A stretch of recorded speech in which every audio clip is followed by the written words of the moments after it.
Olá, meu nome é Rogério Faria Tavares. Eu sou jornalista e moro em Belo Horizonte. Atualmente, eu presido a Academia Mineira de Letras, uma instituição fundada em Juiz de Fora em 1909 para promover a literatura e a língua portuguesa. Em 1915, a Academia Mineira de Letras instalou-se na capital do estado de Minas Gerais. No final dos anos 40, conquistou sua primeira sede própria. Em 1987, foi para a Rua da Bahia, para o Palacete Borges da Costa, onde está até hoje. Em 94, ganhou um charmoso anexo onde fica o seu auditório. Mas desde o começo da pandemia, em março de 2020, não tem sido possível realizar a intensa programação cultural que sempre foi a sua marca. A sua programação cultural era oferecida ao público gratuitamente lá no auditório da Rua da Bahia. Agora nós estamos aqui na internet e nas redes sociais. Acompanhe a nossa programação virtual no YouTube, no Instagram, no Facebook e também no nosso site. Desde abril do ano passado, desde abril de 2021, a Academia Mineira de Letras iniciou uma série importante intitulada 22 entrevistas no bicentenário da independência. O seu modo, o seu jeito de celebrar essa data tão importante para nós brasileiros.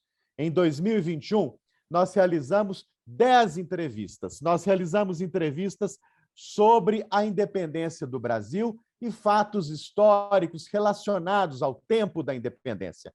Eu conversei com Lucas Figueiredo, José Murilo de Carvalho, Paulo Resutti, Mary Del Priori, Jorge Caldeira, Heloísa Starling, João Paulo Garrido Pimenta, José Luiz Cardoso, atual presidente da Academia de Ciências e Letras de Lisboa, Laurentino Gomes, André Ricardo Heráclio do Rego, Lúcia Pascoal Guimarães e Lúcia Neves.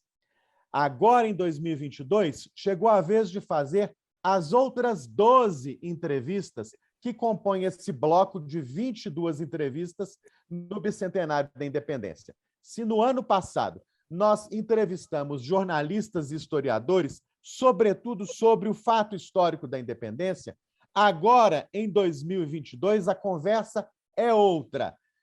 A Academia escolheu 10 autores, 10 ficcionistas, prosadores e poetas. E, por meio deles, nós vamos entender um pouquinho desse caminho percorrido pelo Brasil nos últimos 200 anos. Que Brasil emerge da obra de Gonçalves Dias, de Gregório de Matos, de Cassiano Ricardo, de Mário de Andrade, Cecília Meirelles, Dias Gomes, João Baldo Ribeiro, Oswaldo França Júnior, e também que Brasil surge da produção literária de Inácio de Loyola Brandão, Luiz Cufato, Itamar Vieira Júnior e de Chico Buarque de Holanda, o nosso tema de hoje. Qual é o Brasil que a gente encontra nesta vasta e majestosa produção de Chico Buarque de Holanda? E para conversar com a gente aqui no canal da Academia Mineira de Letras no YouTube sobre Chico Buarque, sobre o Brasil de Chico Buarque, nada mais indicado que Ana Maria Clark Pérez, uma das mais importantes especialistas na obra de Chico Buarque no nosso país e também fora dele. A Ana é mestre e doutora em literatura e tem 2 pós-doutorados. Ela tem pós-doutorados pela USP e pela Universidade de Paris 8, também em literatura. É professora, colaboradora da UFMG e autora de vários livros. Ana, muito obrigado por ter aceitado o meu convite. É um prazer falar com você. O prazer é meu, Rogério, e eu que agradeço. Olha, a Ana já estudou muito sobre a obra do Chico e ela fala muito bem sobre essa obra, que é uma obra que já percorre várias décadas da história brasileira. Ao longo da próxima hora, nós vamos conversar sobre cada uma dessas décadas, né? Isso vai dar ao nosso público uma condição muito boa para acompanhar a evolução da obra do Chico. Então, Ana, vamos começar lá pelos anos 60, pela década de 60, quando o Chico surgiu, quando ele apareceu no cenário da cultura brasileira. Eu queria, então, te perguntar sobre uma obra importante do Chico, que marca um pouco aí o aparecimento dele na cena cultural do Brasil, que é a Banda. É uma canção emblemática, como você mesmo disse. O que ela fala sobre o Brasil? O que a gente entende a partir de A Banda?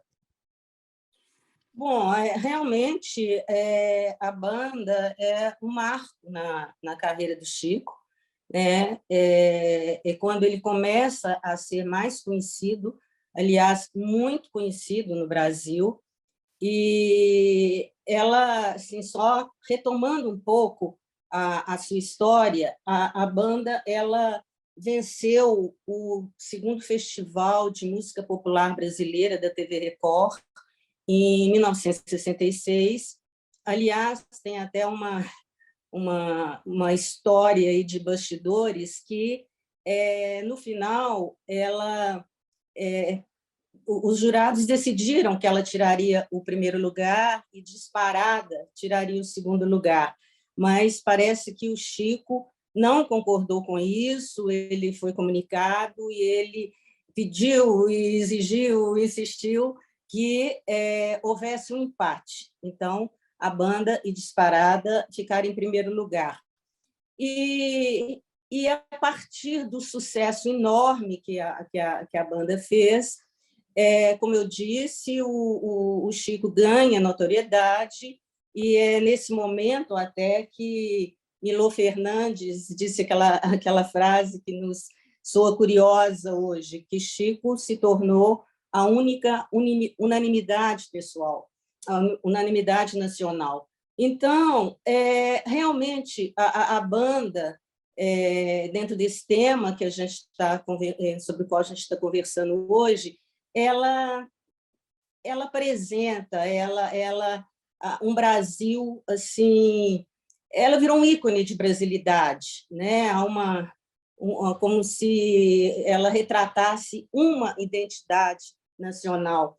E eu acho que, para ilustrar essa importância da banda, enquanto, insisto, ícone de brasilidade, eu até separei aqui um trecho de uma bela crônica que foi escrita por Carlos Drummond de Andrade, logo depois, né, do resultado desse festival em que ela tirou o primeiro lugar. É uma crônica de outubro de 1966.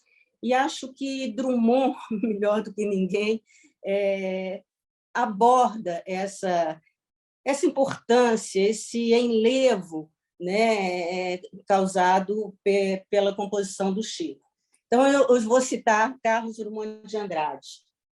O jeito, no momento, é ver a banda passar cantando coisas de amor, pois de amor andamos todos precisados, em dose tal que nos alegre, nos reumanize, nos corrija, nos dê paciência, esperança, força, capacidade de entender, perdoar e para a frente. A felicidade geral com que foi recebida essa banda tão simples, tão brasileira e tão antiga na sua tradição lírica, que um rapaz de pouco mais de 20 anos botou na rua, alvoroçando novos e velhos, dá bem a ideia de como andávamos precisando de amor, pois a banda não vem entoando marchas militares, dobrados de guerra, ela nos convida a matar o inimigo, não convida a matar o inimigo, ela não tem inimigos, nem a festejar com uma pirâmide de camélias e discursos de conquistas de violência. Essa banda é de amor, e se o que era doce acabou, depois que a banda passou, que vem outra banda, Chico, e que nunca uma banda feito essa deixe de musicalizar a alma da gente. Ele publicou isso no Correio da Manhã, em 14 de outubro de 1966. Então, eu acho que isso reflete bem, né, o que a banda representou, né, enquanto, insisto, como ícone de brasilidade neste momento. Agora, Ana Maria, você também faz muita referência a uma canção, a uma letra que Chico nunca gravou, que se chama Marcha para um Dia de Sol. Ela nunca foi gravada pelo próprio Chico, e foi composta, segundo se registra, quando Chico ainda cursava o ensino médio. Aí, nessa letra, o compositor, o autor, também anseia por uma nação irmanada e conciliada. O que é Marcha para um Dia de Sol? É muito interessante porque é um Chico adolescente, um rapaz que ainda está cursando o ensino médio, né, como você disse, no Colégio Santa Cruz, e assim um trechinho dessa canção que nunca foi gravada pelo Chico, mas ela consta no site oficial dele, que até eu gostaria de fazer uma observação quanto a isso. O site oficial do Chico é www.chicobuarque, tudo junto, .com.br. Infelizmente, esse site ele está desatualizado. Ele não é atualizado desde 2009, e é uma pena, porque ali a gente encontra todas as letras das canções do Chico até aquele momento. A gente encontra material, artigos que escreveram sobre ele, resenhas que escreveram até a publicação de Leite Derramado, né? Mas aí, então, ela consta, nesse site. Então, quer dizer, o Chico considera isso como considera essa canção como importante da sua carreira. É um trechinho dessa canção que ilustra bem esse anseio dele por essa comunidade irmanada, conciliada. É o seguinte: eu quero ver um dia, numa só canção, o pobre rico andando mão em mão, que nada falte, que nada sobre, o pão do rico e o pão do pobre. Quer dizer, esse é o Chico, o adolescente, rapaz, né? Ansiando por essa nação irmanada. É interessante, né, Ana, porque a banda contém alguns ecos de Marcha para um Dia de Sol, não é isso? É como Uhum. se essa marcha ecoasse na banda, né? Uhum. Sem dúvida, a banda ela vai, quer dizer, é composta alguns anos depois, mas ela vai insistir nessa, nessa, nessa reunião, nessa comunhão, né, entre os homens, entre os brasileiros especificamente, que é o grande interesse do Chico, né? É. Você fala aí dos brasileiros e você destaca sempre Meu Refrão, Uhum. que é também uma composição em que Chico retrata os vários tipos de brasileiros. Uhum. O que o nosso público pode, em que o nosso público deve prestar atenção quando lê ou quando ouve Meu Refrão? Eu acho o Meu Refrão, que é também se não me engano, de 1965, né? Ele o Chico vai, o eu lírico da canção é um sambista. Eu acho isso muito curioso, porque nesse momento o Chico está muito ocupado em abordar o homem comum, seja ele sambista, seja ele funcionário, seja um homem brasileiro comum, né? Então, eu vou mostrar um trechinho dessa música, dessa canção, e gostaria de retomar em algum momento, relacionando o meu refrão a uma canção que Chico compôs muitos anos depois, já nos anos 2000, mas, por enquanto, fiquemos com o meu refrão, um trechinho, né? Eu nasci sem sorte, moro num barraco, mas meu samba é forte, meu santo é forte e meu samba é fraco. Com meu samba eu digo que de coração, quem canta comigo canta o meu refrão. Então, é o sambista que mora no morro. Esse é um dos brasileiros comuns, né, que Chico retrata nas suas canções. Agora, o outro brasileiro comum que ele retrata e do qual a gente nunca vai se esquecer é Pedro Pedreiro, né, Ana? Uhum. Sem dúvida. Pedro Pedreiro, ele é da mesma época, né? É uma canção composta em 1965 e, como você disse, é inesquecível até hoje, né? Relata, quer dizer, muitas das canções do Chico são altamente narrativas, então a gente vai acompanhando esse pedreiro sonhador e esperançoso, né? Que espera cuja mulher espera um filho, ele vai esperar também, que espera o aumento de salário, que nunca vem, né? Que espera a festa, espera a sorte, né? E espera voltar para o norte, né? De onde ele teria vindo. E o final é muito interessante, né? Ele nada mais faz do que esperar a esperança aflita, bendita, infinita do apito de um trem. Então, é um pedreiro que está sempre esperando, esperando, esperando, esperando. Né? E Olha, por favor, isso Ana. é muito interessante. Né? Esse outro tipo abordado pelo Chico, no meu refrão traz o sambista, e aqui é o operário, aqui é o pedreiro trabalhador. Exato. E aí a gente termina a nossa menção, não é? A nossa reflexão sobre os anos 60 com uma obra imponente, poderosa, que é a Roda Viva, não é? Que marca aí talvez um outro momento da produção do Chico, não é? Parece que aí o Brasil está menos lírico, está menos suave, parece que vem algo aí com muita força para interromper, né, uma caminhada, para interromper uma marcha. O que você fala sobre Roda Viva? Bom, Roda Viva seria outra canção emblemática da obra do Chico, né? Se a banda ganhou, né, o segundo Festival de Música Popular Brasileira da TV Record, Roda Viva, de 67, ela ficou em terceiro lugar, se não me engano. Parece que o primeiro lugar foi Domingo do Parque, com Gilberto Gil. Não, foi Ponteio. O segundo lugar foi Domingo no Parque. E Roda Viva ficou em terceiro lugar. E quarto foi Caetano Veloso, com Alegria, Alegria.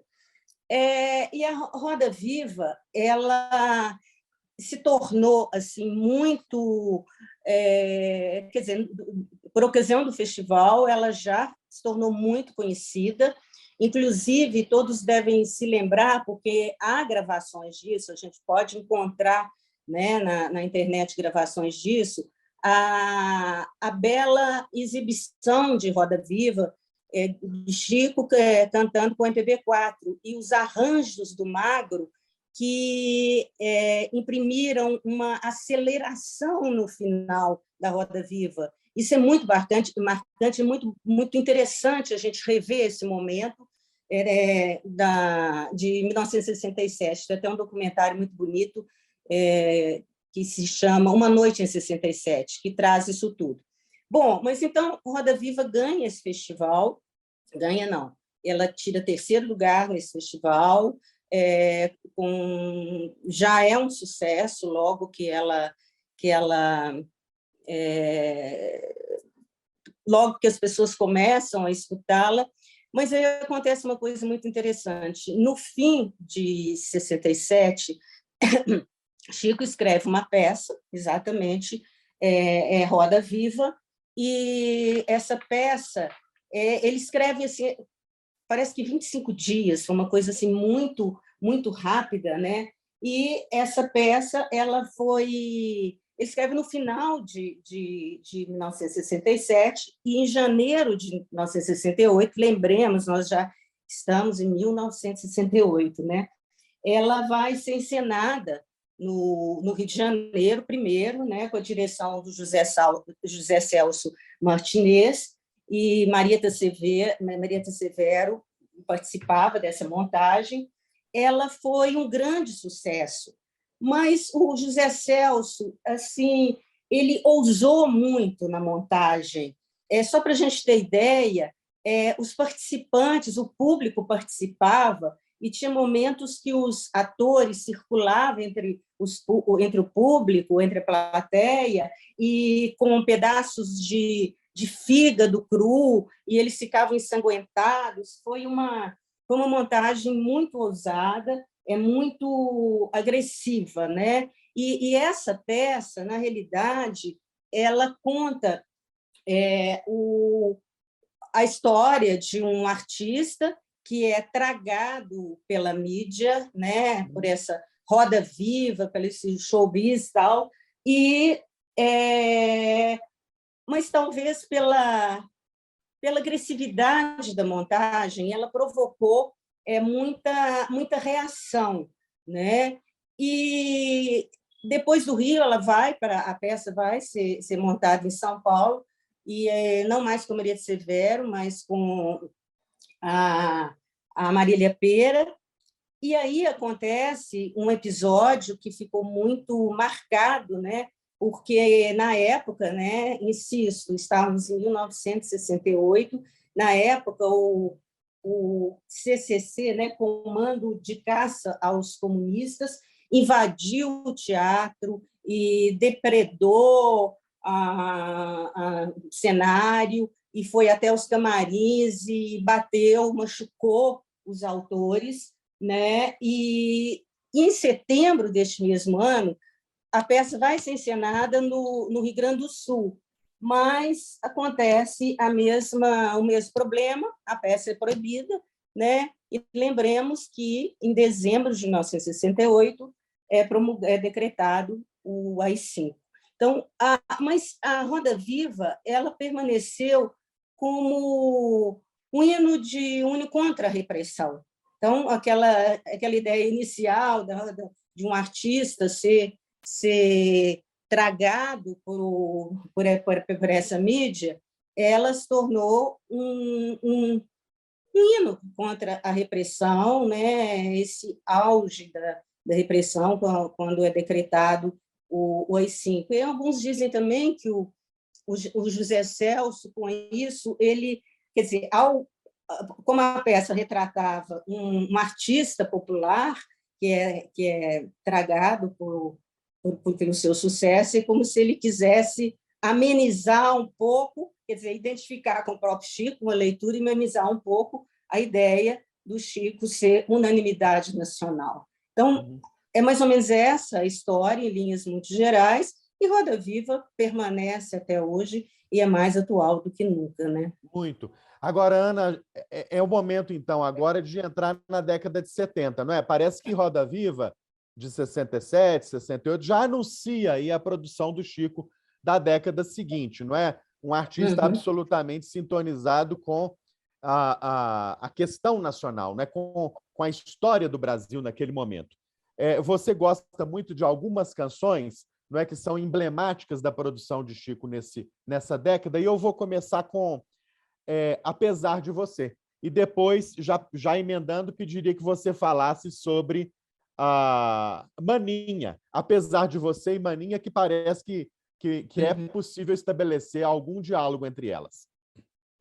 Sim, se você me permite, eu queria falar rapidamente de uma canção que eu acho muito importante, que está entre Roda Viva, né, de 67, e, né, mais conhecida em 68, e 70, que é uma canção que eu acho muito interessante, que se chama agora Falando Sério, Isso, de ótimo. 69.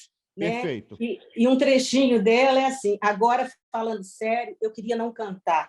A cantiga bonita que se acredita que o mal espanta. Dou um chute no lirismo, um pega no cachorro e um tiro no sabiá. Dou um fora no violino, faço a mala e corro para não ver banda passar.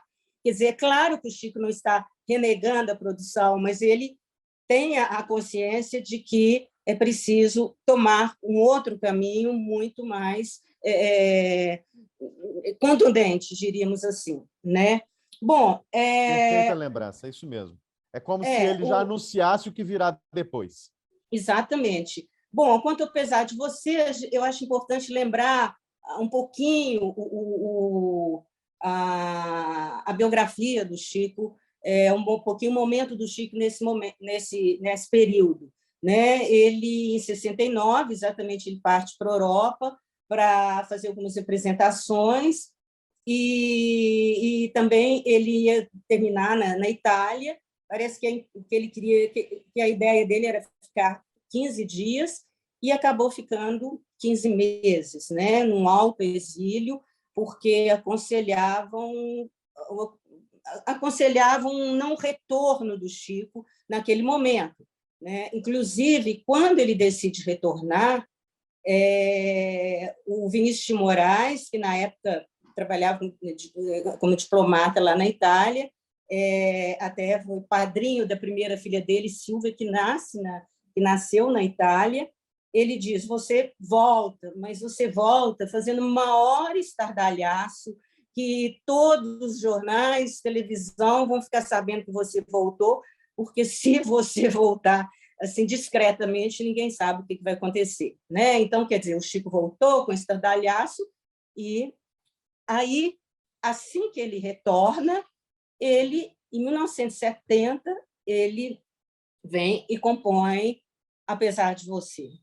E Apesar de Você, né, tem também essa historinha que é bastante conhecida, e aqui eu gostaria de fazer uns parênteses, porque essas informações que eu tenho sobre a biografia do Chico, elas me chegaram, e até hoje esse trabalho é muito importante para mim, que continuo com minhas pesquisas, a partir da belíssima reportagem biográfica do Humberto Werneck, né, Nosso acadêmico, isso.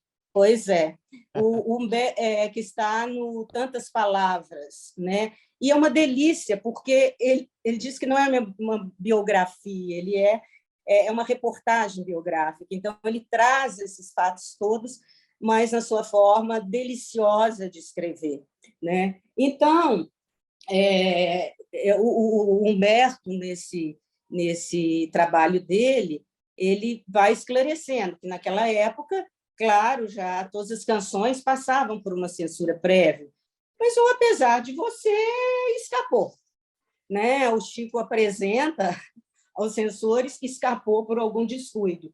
E aí depois e vende assim muitos, na época eram compactos, né? E vende, quer dizer, um sucesso comercial. Até que alguém, em um momento, num jornal, diz: espera aí, Apesar de Você, esse você aí tudo indica que é o Médici, o General Médici. Aí o Chico responde: não, é uma mulher muito ciumenta, mas não colou, claro. E a canção é proibida, os discos são recolhidos, e ela continuou proibida por muito tempo, né? E é uma canção assim muito atual, né? Recentemente, ela começou novamente a fazer muito sucesso, e a gente sempre está lembrando, né? Apesar de Você, amanhã há de ser outro dia. Exato. Nós vamos falar ainda na década de 70 sobre várias canções. Construção, até para relacionar com Pedro Pedreiro, Deus lhe pague, Cálice, que é uma maravilha. Agora eu queria que você falasse sobre Maninha, que é uma música belíssima, mas de uma tristeza profunda, não é? Que eu acho que se relaciona também aí com esse universo de Apesar de Você, enfim, com essa década tão difícil. No seu sentimento, claro, na sua reflexão de pesquisadora, mas também no seu sentimento de ouvinte, não é? O que Maninha te traz? Você tem toda a razão, ela faz par com Apesar de Você, apesar de haver uma distância grande entre elas. Se Apesar de Você foi composta em 1970, Maninha é posterior, de 1977.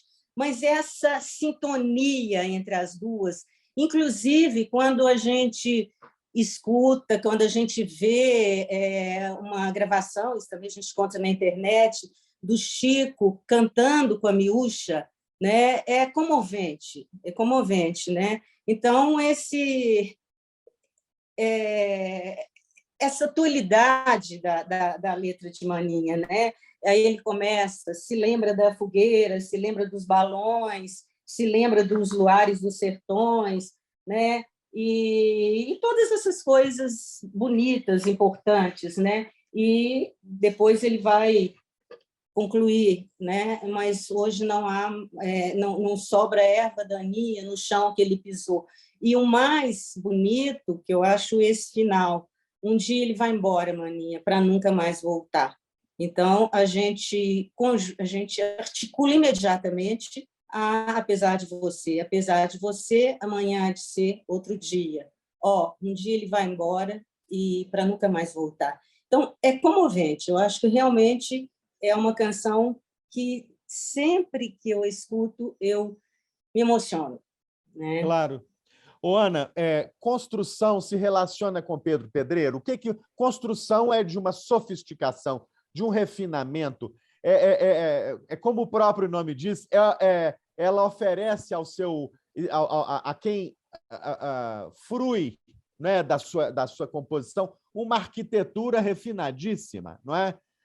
O que você pode falar sobre construção? Construção, de 71, é uma canção incrível, maravilhosa, né? Você marcou exatamente a construção dela, toda em proparoxítonas, todo o intercâmbio de termos. É uma canção que sempre foi muito estudada em cursos de letras, né, para passar por uma análise que sempre está aquém da beleza de construção. Sempre a gente consegue fazer uma leitura a mais de construção. Mas eu acho muito interessante se a gente relaciona exatamente Pedro Pedreiro, de 1965, e a construção de 71. Então, aquele pedreiro sonhador, né, esperançoso, esperando um trem que já vem, já vem, já vem, já vem, ele morre na contramão, atrapalhando o trânsito. Então, eu acho isso muito, muito interessante, como o Chico, ao tratar dos temas brasileiros, dos tipos brasileiros, ele sempre resgata alguma coisa, alterando, né, fazendo deslocamentos. Então, eu acho que construção e Pedro Pedreiro andam juntas também. Eu queria que você falasse agora sobre Deus lhe pague e Partido Alto, que também são expressões poderosas da produção de Chico nos anos 70. O Partido Alto é aquela canção que, no auge da ditadura, né, nos anos 70, que o eu lírico agradece pelo ar que ele respira, né, pela comida que ele tem, pouca, não sei, quer dizer, não estou lembrando sempre a comida aí, ele agradece por existir, né? É uma canção assim muito significativa da época da ditadura, né?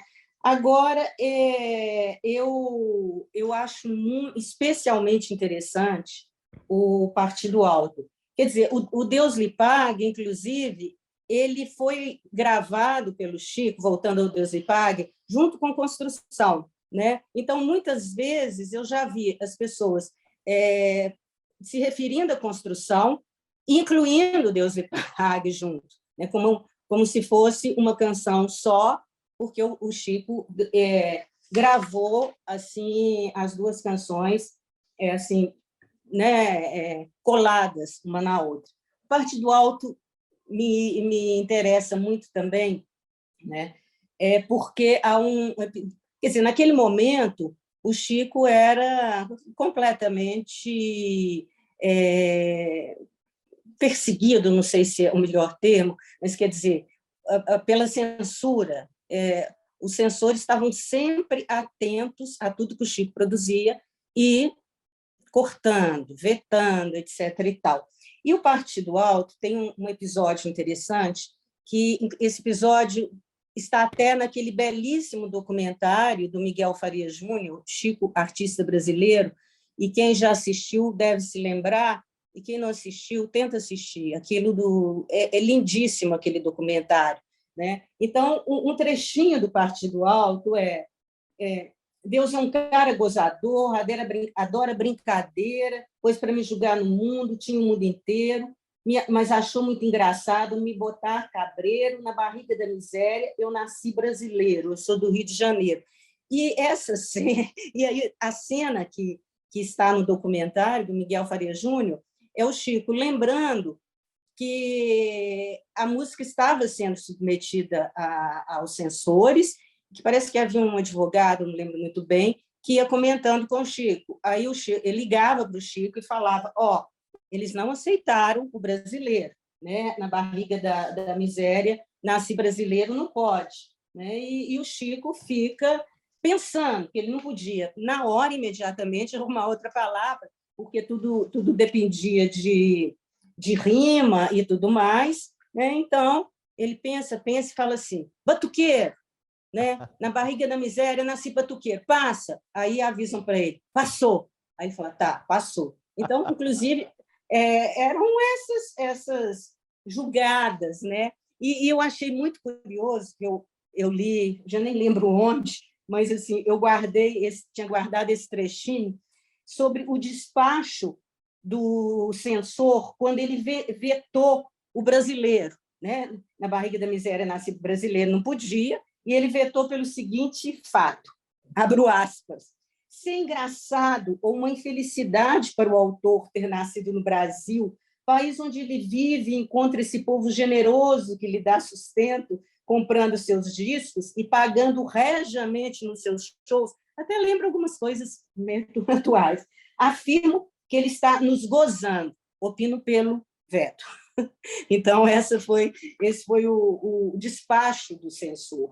Então, e Chico sofria uma censura de todo tipo. Às vezes eram canções totalmente vetadas, em outras um pequeno trecho, né? E ele tinha que mudar ali rapidamente, né? Uhum. Ana, Bye Bye Brasil. Bye Bye Brasil é uma música também muito importante, marcante. Nós que vimos também o filme, nos lembramos das referências relacionadas a ela. Enfim, mas eu queria uma palavra sua sobre Bye Bye Brasil. Bye Bye Brasil é do final da década de 70, se não me engano, de 79, né? É até um pouco difícil a gente falar sobre Bye Bye Brasil, assim, porque é uma letra imensa, Imensa. né? Imensa, assim, que parece que não vai ter fim, né? Então, uma vez eu estava trabalhando com essa letra e, de repente, eu encontrei um artigo do José Miguel Wisnik, que eu acho o Wisnik absolutamente genial, e tem um artigo dele, um ensaio dele, que fica a dica, chama O Artista e o Tempo, que está no livro dele Sem Receita, Ensaios e Canções. Então, ele fez um breve comentário sobre Bye Bye Brasil, que, claro, não esgota toda a riqueza da letra, né? Ele diz assim: em Bye Bye Brasil, alguém liga para casa e dá notícias, né? Isso a gente sabe não só de si, mas também, sem querer, de um país que se transformou sem que ninguém visse, sob a máscara faraônica da chamada modernização conservadora. E aí ele fala que essa visão cheia de indícios disparatados, a aquarela do Brasil que virou um quebra-cabeça, né? São mostradas, tudo isso é mostrado na canção, e dados de um país mudado, retalhos de confissões ou declarações de amor, peripécias e percalços, pequenas e grandes expectativas desniveladas, notícias corriqueiras, restos e promessas de desejo, tudo misturado. Quer dizer, que a canção tem isso tudo misturado, e ele termina se perguntando: que Brasil desaparece? O da cultura de bases nacionais, o do projeto de modernização conduzido por intelectuais progressistas. Né? Ele faz até uma pergunta: seria isso que desaparece, entre várias outras coisas? Né? E conclui: o sentimento forte e difuso de que algo que se perde em Bye Bye Brasil não se confunde de forma alguma com passadismo, com paralisia nostálgica. Então, acho que para a gente aprender melhor seria ir à letra, né? E detectando, pensando isso tudo, né? E ver o que desapareceu. Bom, tem alguma coisa que está desaparecendo pouco a pouco, que tem a ver com a própria ditadura, né, militar, mas que ainda há muitos, ainda tem bastante força. Então, eu acho que vale a pena conferir essa letra, porque realmente é muito significativa, né, quanto a essa questão da gente verificar que Brasil que emerge da obra do Chico. Ana, nós falamos aqui sobre a década de 60, falamos aí na década de 60 de várias obras do Chico, Marcha para um Dia de Sol, Meu Refrão, sobretudo a banda, Pedro Pedreira. Terminamos aí o comentário sobre a década de 60 falando sobre Roda Viva, depois mergulhamos nos anos 70, né? Falamos sobre Apesar de Você, Maninha, a Construção, Deus lhe pague, Partido Alto, Bye Bye Brasil, enfim. E aí o Chico vai acompanhando a vida, né, do Brasil e ingressa nos anos 80. Né? Nós vamos falar de várias canções aqui dos anos 80. Mas na sua avaliação de pesquisadora, como é que ele faz essa passagem dos 70 para os 80? O que ele vai deixando de lado e para onde ele vai direcionando o olhar e o sentimento dele? Essas canções que muitos dizem, né, essas canções da década de 70, que muitos chamam de canções de protesto, até uma grande estudiosa da obra do Chico, Adélia Bezerra de Menezes, diz que prefere a expressão canções de repressão, mas assim são nitidamente marcadas, né, por essa reação ao poder ditatorial. Nos anos 80, Chico continua se ocupando, obviamente, do Brasil, ele nunca vai deixar de se ocupar do Brasil, mas ele está muito focado em problemas sociais, na fome, né? E tem algumas canções dessa época que me enternecem. São canções em que ele vai abordar crianças. Por exemplo, eu me lembro neste momento de duas em especial, O Meu Guri, que é uma canção tocante, né? É um relato de uma mãe cujo filho já nasceu com cara de fome.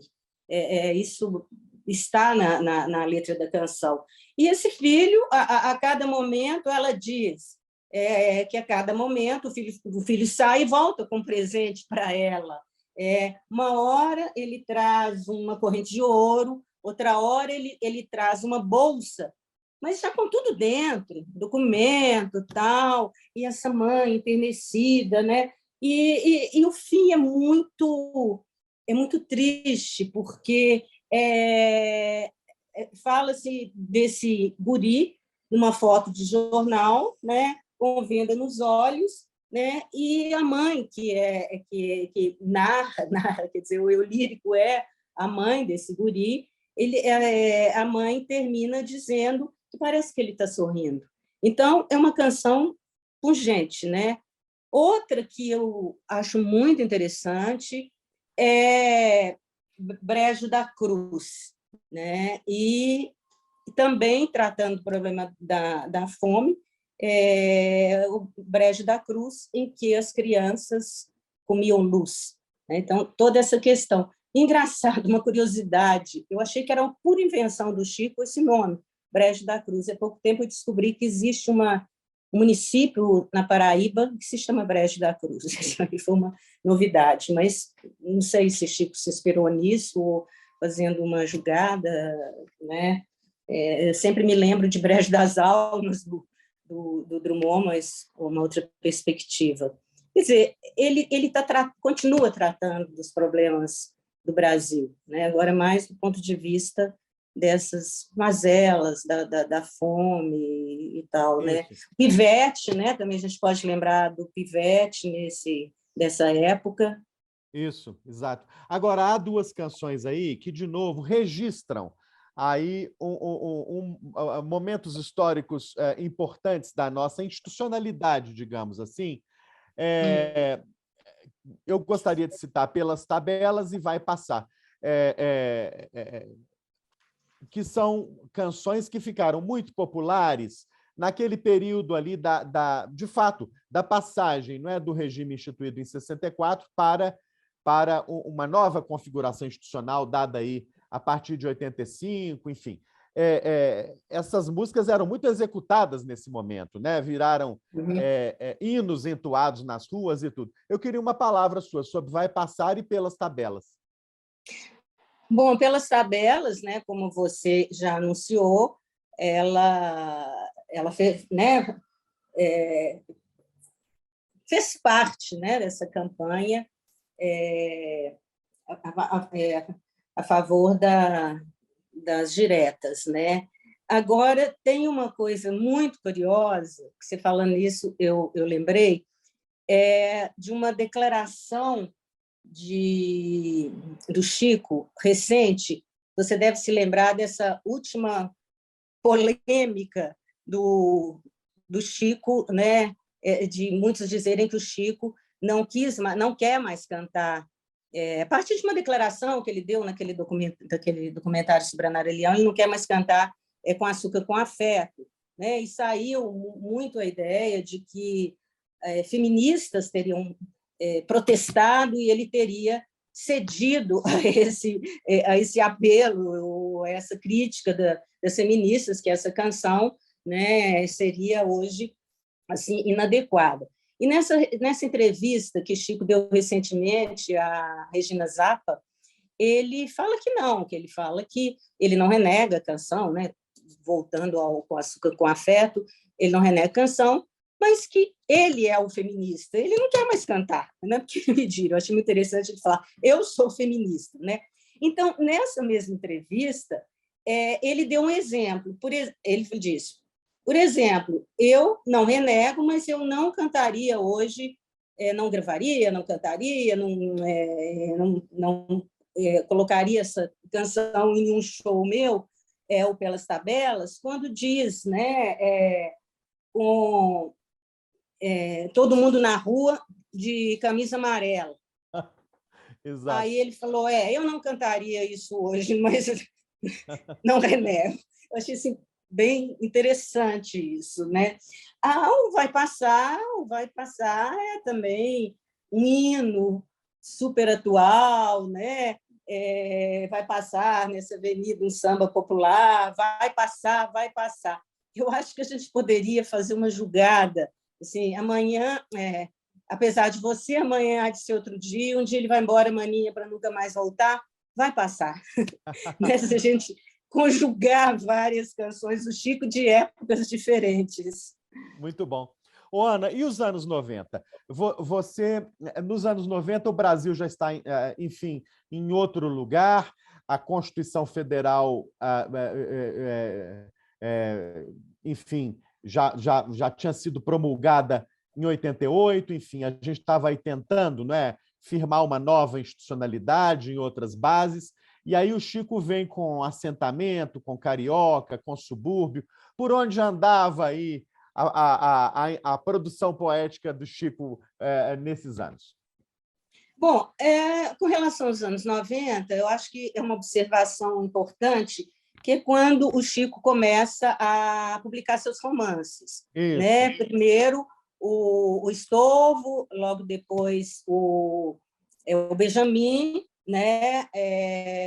O Budapeste já é um pouco depois, estou lembrando aqui a data exata, mas, assim, antes de falar nessas canções que você citou, aí, o Assentamento, perfeito, tal, eu queria lembrar uma canção também paradigmática desse momento, do começo dos anos 90, que é Para Todos. Né? perfeito. Aí vem aquele verso, né? Vou na estrada há muito tempo, sou um artista brasileiro. Ele reafirma essa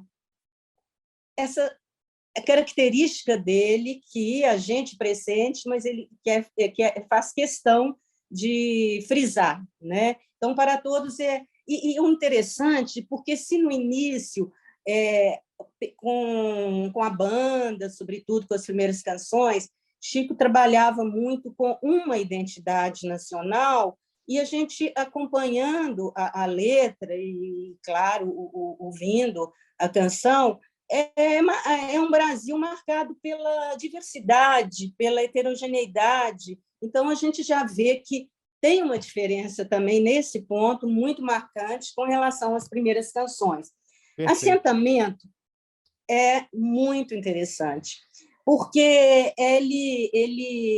ela foi composta para um CD que acompanha um livro de fotografias do Sebastião Salgado, né? Inclusive, já li que o seu Sebastião Salgado tinha pedido que o Chico, parece que eles são amigos, tal, que o Chico compusesse canções para o livro dele. Aí o Chico diz, mas eu nunca compus canção para fotografia, né? Já compus canção para versos, né? Para poemas, né?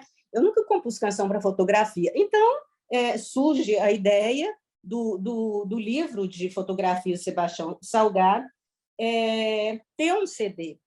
E o que eu acho muito interessante é que essa canção, Assentamentos, ela quer dizer, é interessante porque eu acho que ela faz gancho com o trabalho do Chico, do início da carreira dele, que foi quando ele musicou Morte e Vida Severina, do João Cabral de Melo Neto, porque essa canção é dedicada aos sem terra, né? É uma canção muito bonita, que inclusive começa com um trecho de Guimarães Rosa, que Chico admira muito Guimarães Rosa, e porque os severinos eles seriam retirantes nordestinos. Então, eu acho que sempre esses diálogos que o Chico vai estabelecendo entre as canções, eu me lembro de Assentamento, dialogando com o poema de João Cabral de Melo Neto, dos severinos, né? Nordestinos, retirantes nordestinos, né? E é muito interessante, por exemplo, um trecho, Zanza daqui, Zanza colar, fim de feira, periferia afora, a cidade não mora mais em mim, Francisco Serafim, vamos embora. É belíssima essa canção, né? Assentamento. Perfeito. Olha, você tem algo a dizer ou quer dizer algo sobre Carioca, Iracema Voou, enfim, Subúrbio, se fosse possível reuni-las de algum modo sob uma mesma reflexão? Sim, o Rio de Janeiro sempre foi a terra dele, né? Sempre foi tema, não apenas de romances, como de canções. E Carioca é muito interessante porque vai mostrando um Rio de Janeiro que não é marcado só pelas maravilhas, né? Ele mostra as mazelas, o tráfico de drogas, prostituição. Então, a cada momento também ele vai deslocando as considerações, os versos, a poesia dele em relação ao Rio, né? E Iracema Voou, também da mesma época, é muito interessante, que retrata a rotina daqueles brasileiros que abandonaram o país sonhando com com uma vida melhor. Então, isso é uma coisa muito atual, né? Pelo menos aqui em Belo Horizonte, a gente fica vendo a todo momento chegarem voos daqueles brasileiros, né, que não conseguiram se estabelecer, e estão em situação irregular nos Estados Unidos. Então, Iracema Voou ainda é muito, eu acho que é muito atual, e é uma bela canção, além de tudo. Quer dizer que uma canção do Chico é bela é até redundância, né? Porque realmente a poesia dele está muito frequente. Subúrbio me interessa especialmente. Eu acho que nesse movimento de mostrar que o que importa para ele não é cantar o Rio, cartão postal, né? Em Subúrbio, ele vai, né, como o próprio nome indica, ele vai tratar de vários subúrbios do Rio de Janeiro, né? E o que eu acho interessante, especialmente interessante, é porque quando a gente pensa no início, por exemplo, meu refrão, o eu lírico é um sambista. Eu nasci sem sorte, moro num barraco, etc. e tal.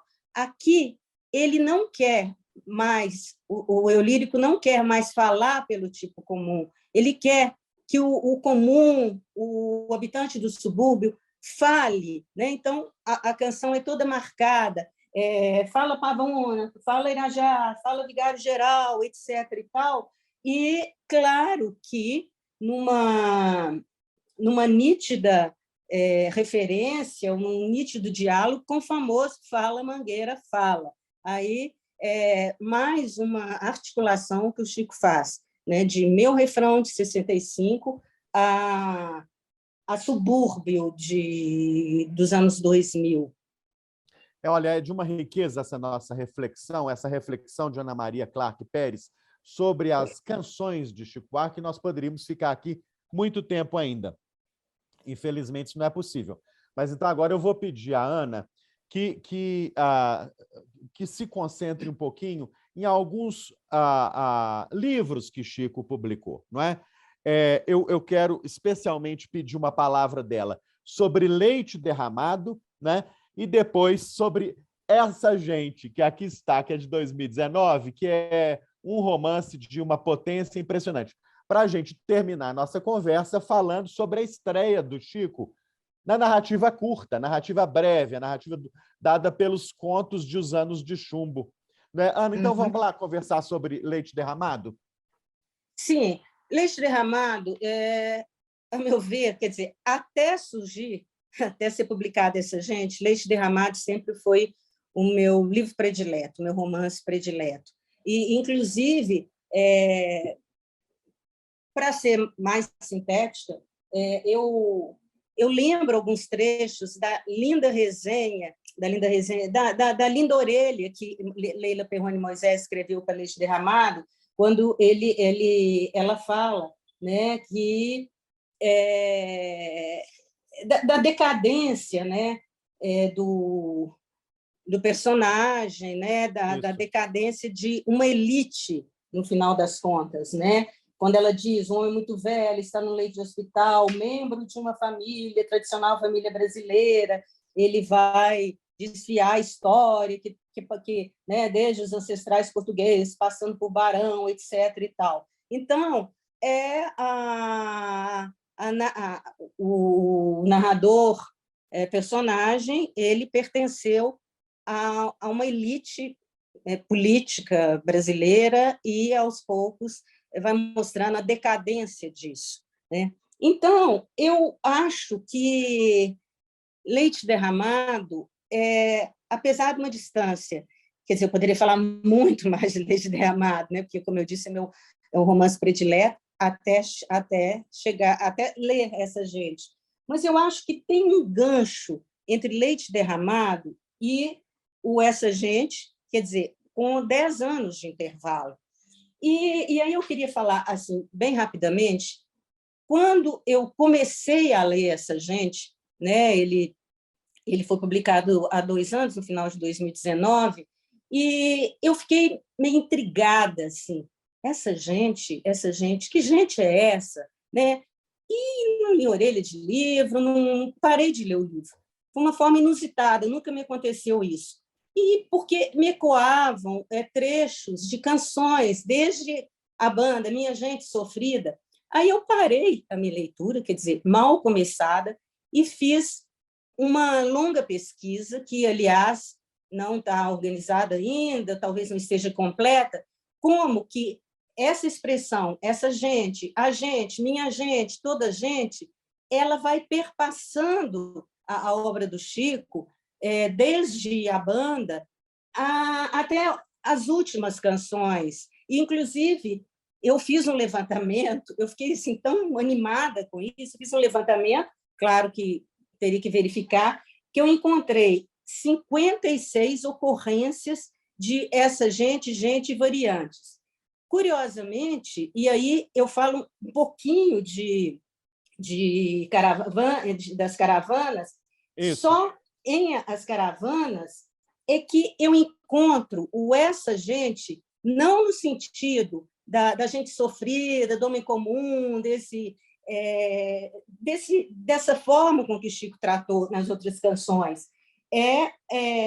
A gente que é a elite, ou aqueles que se consideram da elite, que, inclusive, naquela letra magistral, que para mim é a grande canção do último álbum dele, aquela gente que fala tem que matar, tem que bater, aí o eu lírico fala, mas não, isso deve ter sido sol, né? No diálogo dele com o Camus, não há gente, assim, essa gente é virtuosa, coisas do tipo, eu estou resumindo muito. Então, numas caravanas, parece essa gente, mas não a gente sofrida, que recebe a discriminação, que é discriminada, mas sim aquela gente que discrimina, preconceituosa, agressiva, violenta.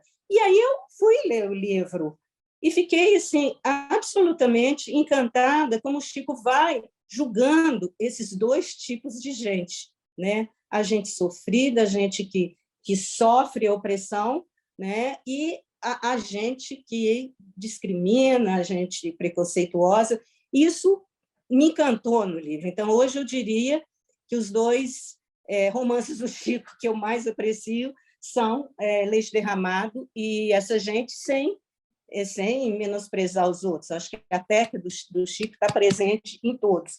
Quanto ao Anos de Chumbo, ele, recém-lançado, ele joga muito com essa gente. Né? São 8 contos, e eu, pessoalmente, gostei mais do conto Cida, da moradora de rua, né? Que eu achei de uma delicadeza. Eu achei um conto assim, primoroso, mas assim, os vários outros contos tem a gente, por exemplo, no Meu Tio, o tio da elite, dono do dinheiro, capaz de abusos, né?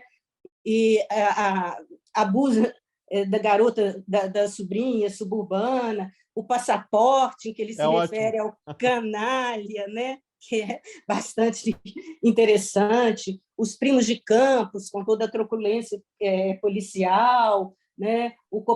A Copacabana, que, julgando com o subúrbio, não é do cartão postal, né? Que normalmente é mostrado nas canções, nas reportagens sobre o Rio. Mesmo o Sítio, em que diz que os hospitais públicos que são uma desgraceira, os Anos de Chumbo, nem se fala, né? A violência do pai militar, que fazia serviços sujos nos porões, né? A narração de cenas de tortura, lembranças de tortura, do fato de julgar prisioneiros em alto mar. Então, quer dizer, o Chico continua se ocupando dessa gente sofrida, né? Que sofre nas mãos desse outro tipo de gente, dessa outra gente, né?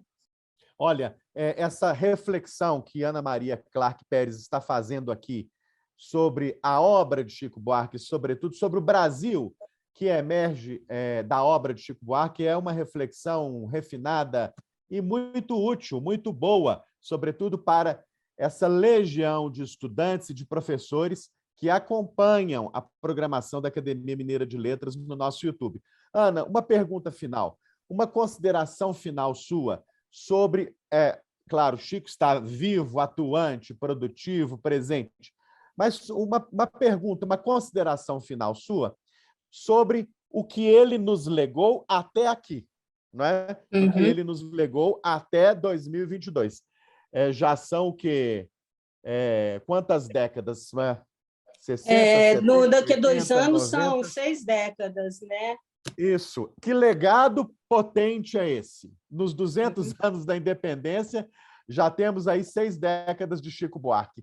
Como é que o pesquisador do futuro, aquele historiador da nossa literatura, lá no futuro, vai se lembrar de Chico Buarque? Bom, é uma pergunta difícil ao mesmo tempo, assim, talvez fácil de responder para mim. Eu me lembro de duas frases, de 2 trechos de duas pessoas que eu admiro muito. E eu gosto sempre de citar uma do jornalista Fernando de Barros e Silva, que, inclusive, fez uma belíssima orelha também do Irmão Alemão, né? Ele diz no livro dele de 2004, ele fala que, para ele, nenhum outro compositor e escritor brasileiro teve a história do Brasil atravessando a obra dele. Então, eu acho que quem quiser entender esse Brasil desse tempo todo, realmente acompanhar, pensar alguma coisa da obra do Chico. E também eu vou resumir muito, é uma outra fala muito bonita, que foi do Rui Guerra, que é parceiro e amigo, quando ele, no final dessa fala, ele diz: Chico Buarque não existe, Chico Buarque é uma ficção, inventado porque necessário, porque sem ele o Brasil seria mais pobre. Então, eu acho que assim é difícil, né? É impossível dizer que Brasil emerge, mas todos esses deslocamentos, toda essa história do Brasil que é apresentada não como um historiador, o pai dele que era historiador, né? Como um poeta, como um músico, como um ficcionista, a gente acompanhando e pensando alguns pontos, a gente vai entender melhor esse Brasil. E para concluir, assim, lembrando as canções dele, uma que nos anima muito, eu acho que Vai Passar. Muito bem. Olha, Ana Maria Clark Pérez, muito obrigado por essa competência, esse rigor, esse brilho e esse entusiasmo, essa paixão com que você se dedica a estudar, a refletir sobre a potente e majestosa obra de um dos maiores e mais importantes artistas brasileiros, seguramente do século XX, também já agora do nosso século XXI, que é Chico Buarque de Holanda. Ana, muito obrigado. Eu que agradeço, Rogério. Até a próxima, você que nos acompanhou até aqui. E aproveite para seguir a série de 22 entrevistas no cenário da independência. Até breve.